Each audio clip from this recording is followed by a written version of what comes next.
Նաև ուզում եմ խոսել մեծ եռանկյունի դիրքավորումից, սիրո եռանկյունի, որը ստեղծվել է տիեզերքում եւ այն 5 գագաթնակետին է հասնելու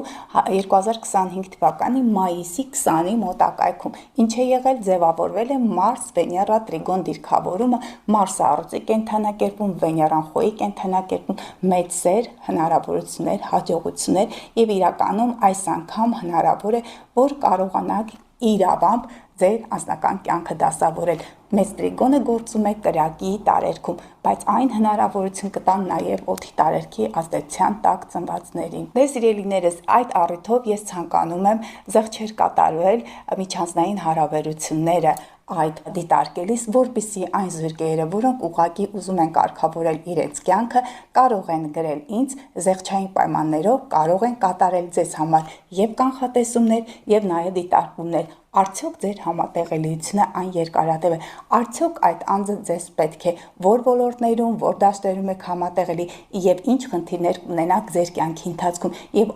արդյոք նա ձեր կարմիկ այդ պարտներն է, թե ոչ։ Այդ ամենի համար կարող եք ինձ դիմել հեռախոսահամարով, խնդրում եմ կապ հաստատել, գրեք ինձ սիրելիներս Viber կամ WhatsApp համակարգերով, որովհետև զբաղվածությանս պատճառով հնարավոր է չկարողանամ պատասխանել ձեր հարցերին։